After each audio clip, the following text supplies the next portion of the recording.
बिस्मिल्लाहिर्रहमानिर्रहीम। अस्सलामुअलैकुम। ये ईद का दिन था। हमारे घर में मेहमानों का तांता बंधा हुआ था, मगर अम्मी सुबह से मुझे अपने पास बुला रही थी। वो कुछ बेचैन सी लग रही थी। अम्मी मुझसे कोई बात करना चाहती थी, मगर मेहमानों के सामने कह नहीं पा रही थी। इसीलिए मुझे एक कमरे में लेकर गई। मैंने पूछा, अम्मा क्या बात है, सुबह से मुझे बुला रही हो, सहेलियों के साथ भी बैठने नहीं दिया। अम्मा ने मुझे अपने पास बिठाकर राजदारी वाले अंदाज में कहा, बेटी तुमसे एक बहुत ज़रूरी काम है, कर लोगी तो तुम्हारी एहसानमंद रहूंगी, तुम्हारी हर बात मानूंगी। अच्छा अम्मा बताओ क्या बात है। मैंने मुंह बनाकर कहा, बेटी तू जानती है ना, गली के नुक्कड़ पे एक फ़कीर बैठा रहता है, वही जिसने अपना चेहरा एक तरफ से ढांपा होता है, उसके बाल गंदे मैले से हैं और सर पर एक अमामा भी रहता है। तुम्हें पता है मैं अक्सर उसके कशकोल से कुछ न कुछ लेती रहती हूँ। हाँ गंदा मैला फ़कीर। बेटी ऐसे मत बोल, ये लोग अल्लाह वाले होते हैं, इनकी बद्दुआ नहीं लेना चाहिए। अम्मी ने मुझे समझाते हुए कहा, ठीक है अम्मा नहीं कहूँगी, लेकिन तुम क्या चाहती हो, मैं जाकर उस फ़कीर के कशकोल से तुम्हारी तरह पैसे निकालूं? नहीं बेटी ऐसा नहीं कह रही, तुम ये लो। खाकी रंग का लिफाफा अम्मी ने मेरे हाथ में थमाते हुए कहा, इसे जाकर उस फ़कीर के कशकोल में डाल दो। देखो ना, हमेशा हम ही उसके कशकोल से पैसे निकालते रहते हैं, वो बेचारा तो बोलता भी नहीं है। अभी हमें उसकी मदद करनी चाहिए। तुम जाओ, मैंने कुछ रुपए तुम्हें दिए हैं, जाकर उसके कशकोल में डाल देना। ठीक है अम्मी अभी जाती हूँ। मैं उठकर खड़ी हो गई। सुनो बेटी, अम्मी ने जाते जाते मुझे रोक लिया, इस लिफाफे को खोलकर मत देखना, वरना फ़कीरों की बद्दुआ लग जाती है। अम्मा ने मुझे डराया। मैं मोहतात होकर घर से निकल गई, मगर सहन में ही बड़े चचा मिल गए। इन्होंने जो मेरे हाथ में ये खाकी लिफाफा देखा तो हैरान होकर बोले, बेटी तुम कहाँ जा रही हो, वो भी ईद के दिन? चचा जी वो मुझे अम्मा ने फ़कीर के पास भेजा है, बस उसी को ये लिफाफा देने जा रही हूँ। अम्मी कहती हैं कि फ़कीरों को फितराना देना चाहिए, शायद वही दिया है। मैंने कदम आगे बढ़ाए तो चचा ने मुझे रोक लिया। बेटी तुम खुद क्यों जाओगी? जाओ, जाकर अपनी माँ से कह दो कि चचा ने मुझे किसी काम के लिए बुला लिया है, वो खुद जाकर उस फ़कीर को ये रुपए दे के आए। चचा ने मुझे मशकूक नज़रों से देखते हुए कहा। चचा ने मुझे अपनी बेटियों के साथ खेलने के लिए भेज दिया। मैं भी खुश होकर अम्मा को लिफाफा देकर वापस लौट आई। अम्मा ने उसी वक्त मुझे गुस्से भरी निगाह से देखा और खुद काली चादर ओढ़कर बाहर आ गई। इधर उधर देखा, मैं भी अम्मा के आसपास ही घूम फिर रही थी। घूमने फिरने घर से निकल पड़ी। एन उसी वक्त मैंने देखा अम्मा ने भी अपनी चादर दुरुस्त की और वहां से निकलती बनी। मुझे अच्छा लग रहा था कि हमारे साथ साथ अम्मा भी दरवाजे से बाहर आ गई हैं। अम्मा के होते मुझे सहारा रहता था। इत्तेफाक से अम्मा भी उसी रास्ते जा रही थी जिस रास्ते मैं और मेरी सहेलियां जा रहे थे। हमने देखा कि कुछ फासले पर चचा भी हमारे पीछे पीछे आ रहे हैं। मैंने चचा को पीछे मुड़कर आवाज़ देना चाही तो इन्होंने मुझे चुप रहने का इशारा किया। खुदा जाने इन्होंने ऐसा क्यों किया। मैं भी खामोश हो गई, बोली नहीं। हम दरमियान में थे, हमारे पीछे चचा जान आ रहे थे, जबकि आगे अम्मी जा रही थी। गली के नुक्कड़ पर जाकर अम्मा ज़मीन पर बैठ गई और उस फ़कीर के कशकोल में वो लिफाफा रख दिया। उसके बाद इन्होंने इधर उधर मुड़कर देखा। उनके पीछे हम आ रहे थे और हमारे पीछे चचा जान को देखकर अम्मा का रंग जैसे जर्द पड़ गया। अम्मा एकदम उठकर खड़ी हो गई और फ़कीर के कशकोल से वो लिफाफा निकालकर अपने हाथ में छुपा लिया।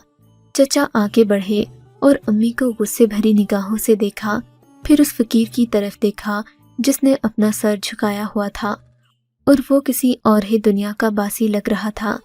चचा ने आगे बढ़कर उसका कपड़ा हटाया तो वो चीख पड़े। अम्मी को देखकर उन्होंने बुलंद आवाज में बोलना शुरू कर दिया। कहने लगे, अभी भाई साहिब को बुलाता हूँ, यकीनन उन्हीं को ये सारी बात बताना पड़ेगी, वरना मैं इस मसले का कोई हल नहीं निकाल सकता। चचा की बात सुनकर हम बच्चियां परेशान हो गईं। उसी वक्त अब्बा भी जीप पर सवार होकर उस जगह आ गए। इन सब ने उस फ़कीर को वहां बैठे देखा तो आग बगोला हो गए। अम्मा को बुरा भला कहते घसीट कर गाड़ी में डाला और हमें भी बैठने का कहा। हम सब डरी सहमी बैठी थीं। घर पहुंचकर चचा ने हम सबको अपने अपने कमरों में जाने का कहा। अम्मा के साथ अब्बा का रवैया देखकर मैं बहुत परेशान थी।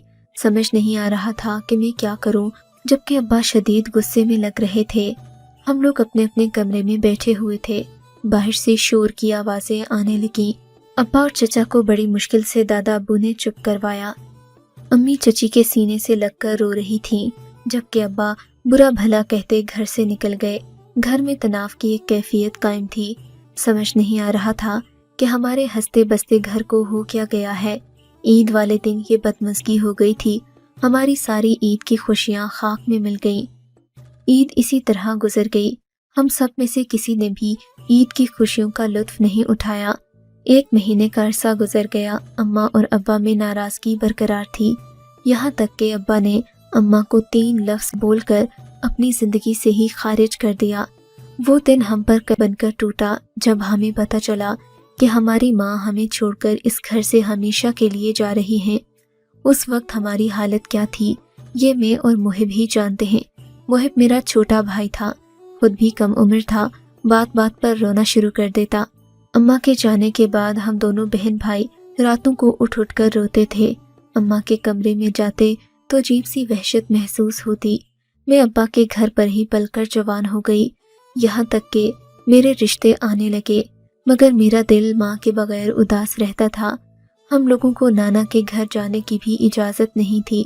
अब्बा ने साफ साफ कह रखा था कि इसे किसी भी सूरत में अपनी माँ के पास नहीं भेजना, वरना मैं किसी को भी माफ़ नहीं करूँगा। इसीलिए चची जान मुझे घर से निकलने ना देती। मैं चची जान की तरबियत में पलकर जवान हुई थी। चची जान मेरी खाला भी थी, क्योंकि मेरी अम्मी और चची आपस में बहनें थीं और इसी नाम के तहत रहते थे। मगर आजकल चची ने एक माँ की तरह मुझे सहारा दिया और मेरी हर चीज़ का ख्याल रखा। इन्हीं दिनों मेरे रिश्ते आना शुरू हो गए। अब्बा को न जाने क्यों मेरी शादी की जल्दी थी। इन्होंने मेरा निकाह वाजिद से कर दिया। वाजिद अगरचे एक माकूल घराने से ताल्लुक़ रखता था और उसकी अपनी दुकान भी थी, मगर शक्लो सूरत का ख़ास नहीं था, इसीलिए मैं उसे ख़ास पसंद न करती थी। मगर फिर शादी का दिन भी आ ही गया। मैं अपनी माँ के बगैर बहुत उदास थी। चची ने मुझे बहुत सहारा देने की कोशिश की, मगर मेरे आंसू रुक नहीं रहे थे। मुझे रह रह कर अब्बा पर गुस्सा आ रहा था कि इन्होंने मेरी माँ को घर से निकाल कर अच्छा नहीं किया। आखिर मेरी माँ का कसूर क्या था? मुझे तो अब्बा से नफरत महसूस हो रही थी। मैंने चची के सामने हाथ जोड़ दिए। खुदा के लिए चची, अब तो मैं बड़ी हो गई हूँ, मेरी शादी भी होने वाली है। मुझे हकीकत बता दें, आखिर ऐसी क्या बात थी कि अब्बा ने अम्मा को घर से निकाल दिया, वो भी इतनी मामूली सी बात पर।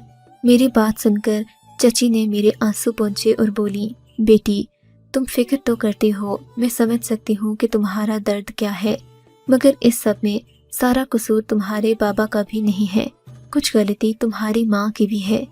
अगर तुम कहो मैं तुम्हें तुम्हारी माँ की सारी कहानी सुना दूँ, मगर मुझसे वादा करो कभी अपने बाप के सामने इस बात का गिला नहीं करोगी कि उन्होंने अपनी औलाद के साथ ज्यादती की या फिर किसी भी किस्म की नाइंसाफ़ी की। मैंने चची से वादा किया, तब इन्होंने जाकर मुझे पूरी बात बताई। बेटी ये बरसों पुरानी बात है, मगर शादी से पहले मैं तुम्हें ये सब बताना चाहती हूँ ताकि तुम्हें अपनी ज़िंदगी गुजारने में आसानी रहे और तुम कोई ऐसी गलती ना करो कि तुम्हारा शौहर तुमसे नफरत करे। आज से सालों पहले की बात है। मैं और बाजी अपने बाबुल के आंगन में खुशबाश अपनी ज़िंदगी के दिन गिन रहे थे। हमारी शादियों की उम्र तो हो गई थी, मगर बाबा हमें पढ़ाना चाहते थे। यही वजह थी कि बाबा चाहते थे हम लोग घर के काम ना करें, बल्कि अपनी पढ़ाई करें, और इस मकसद के लिए इन्होंने घर में एक उस्तानी का बंदोबस्त भी कर दिया। मगर चूंकि गांव में पढ़ाई का रिवाज नया नया आया था, हम दोनों को पढ़ने की आदत भी नहीं थी, ना ही हमें पढ़ाई के बारे में कोई मालूमात थी। उस्तानी जी ने अब्बा को बता दिया कि इन लड़कियों को बहुत ज़्यादा मेहनत की ज़रूरत है, जबकि हम लोग दिन रात घर के काम काज में मसरूफ़ रहती। फिर घर भी इतना बड़ा था कि संभाले बगैर गुजारा मुमकिन नहीं था। अब्बा ने इस मसले का हल ये निकाला कि एक नौकर को घर ले आए। ये बड़ा जिम्मेदार लड़का था।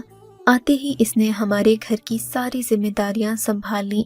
صبح صبح یہ ہم دونوں بہنوں کو ناشتہ تک بنا کر دیتا، سارا دن گھر کے کاموں میں مصروف رہتا۔ ہم عمرے میں بیٹھ کر استانی جی کے ساتھ پڑھائی میں مصروف رہتے۔ دن بڑی خوبصورتی سے گزر رہے تھے، ہمیں پڑھائی راس آ گئی تھی۔ باجی کا ذہن تو زیادہ ہی تیز تھا، میں کچھ کن ذہن واقع ہوئی تھی۔ مگر ایک دن استانی جی پڑھا رہی تھی تو میں نے دیکھا کہ باجی کسی خیال میں گم ہیں اور مسکرائے جا رہی ہیں۔ استانی جی نے آپی کو ڈانٹا مگر ان پر کسی بات کا اثر نہیں ہوا۔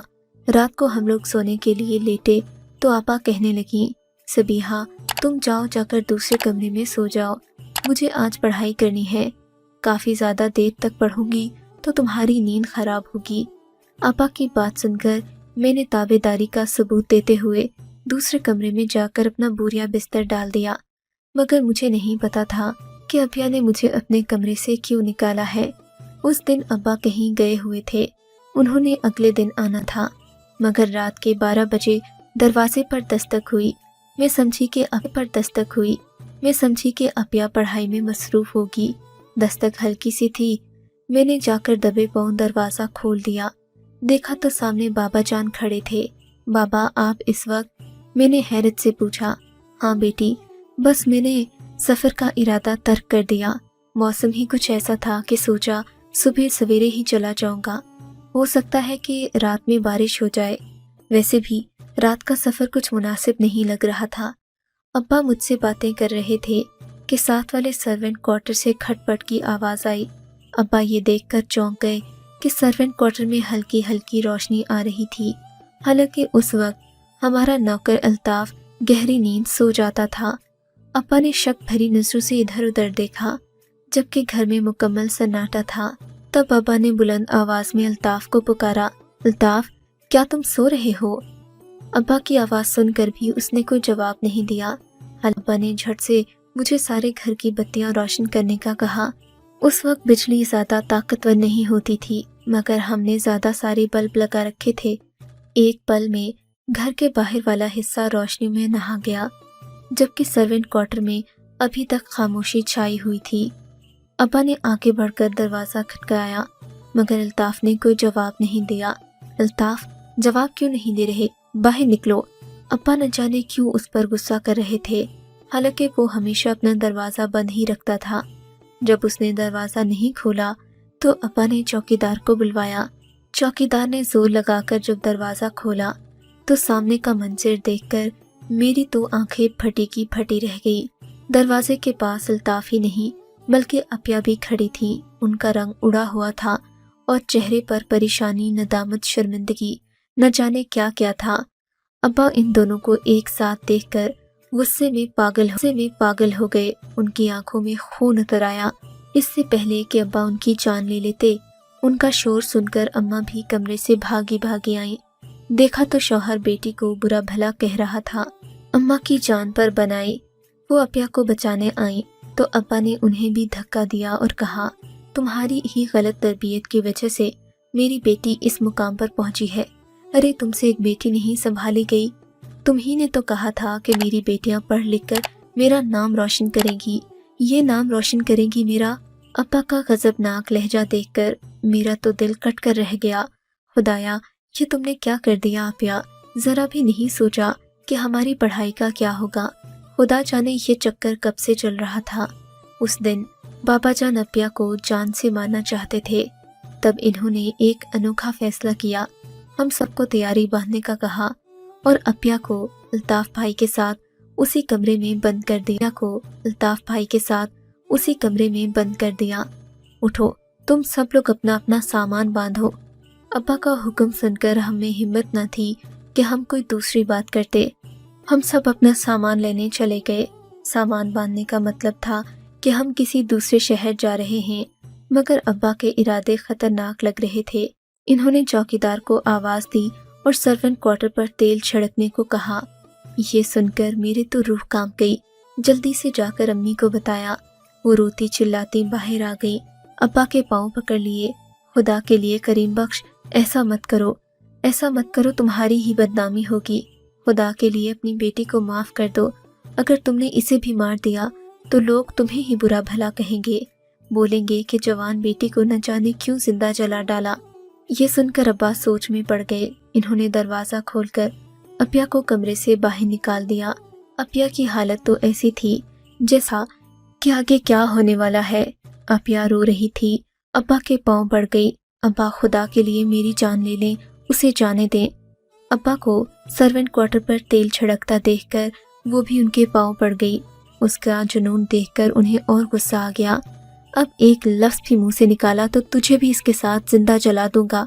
منحوس بے غیرت، تجھے شرم نہیں آئی؟ اپنے باپ کی عزت کو یوں نیلام کر رہی ہے۔ ابا کا غصہ دیکھ کر اپیا چپ ہو گئی، مگر میں جانتی تھی کہ وہ بھی زندہ نہیں رہ پائے گی۔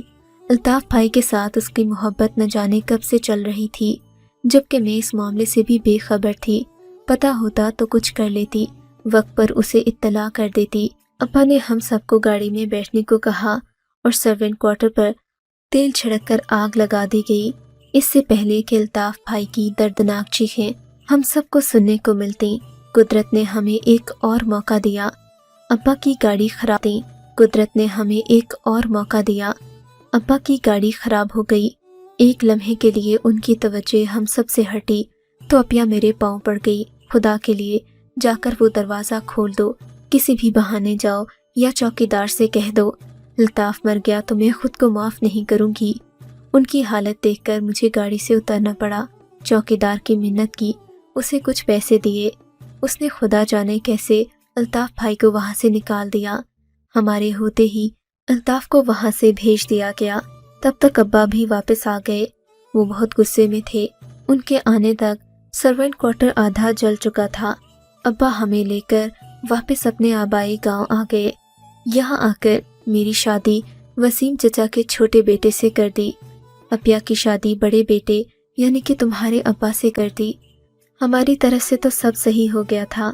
ہم سمجھے تھے کہ حالات برابر ہو گئے ہیں، مگر ایسی بات کیا کہ اصل میں بات کیا تھی۔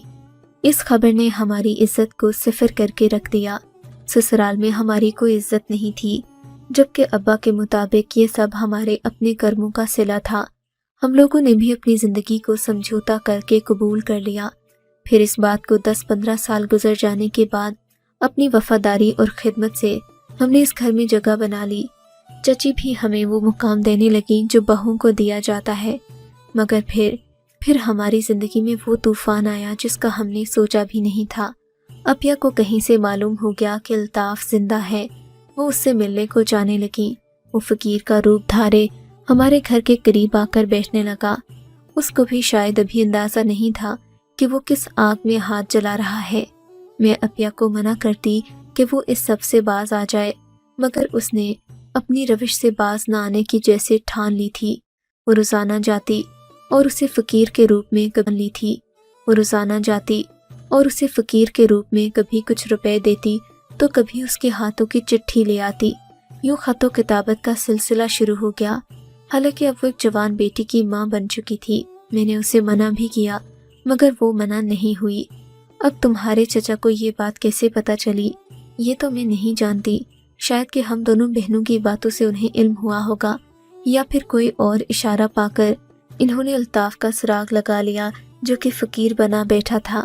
اب تمہاری ماں کو قہر و غضب سے کون بچا سکتا تھا، جبکہ اس نے سالوں بعد اپنے شوہر کے ساتھ بے وفائی کی۔ حالانکہ ایسا کرنا ایک عورت کو زیب نہیں دیتا۔ اب اپنی ماں کو بھول جاؤ بیٹی کہ اس نے بھی وہ غلطی کی جو اسے نہیں کرنا چاہیے تھی۔ ایسی عورتوں کو کبھی عزت نہیں ملتی۔ چچی کی بات سن کر میں پھوٹ پھوٹ کر رونے لگی۔ چچی نے مجھے تسلی دی اور رخصت کر کے مجھے میرے گھر بھیج دیا۔ آج خوش و خرم ہوں۔ میں کوئی ایسی غلطی کرنے کا سوچ بھی نہیں سکتی جس سے میرے شوہر کے دل میں شک کا بال آ جائے۔ آپ کو اگر یہ کہانی اچھی لگی ہے تو اس ویڈیو کو لائک کیجیے اور اس طرح کی مزید کہانیاں سننے کے لیے ہمارے چینل کو ضرور سبسکرائب کیجیے۔ کہانی سننے کا شکریہ۔ آپ سے ملاقات ہوگی اگلی ویڈیو میں۔ تب تک کے لیے اللہ حافظ۔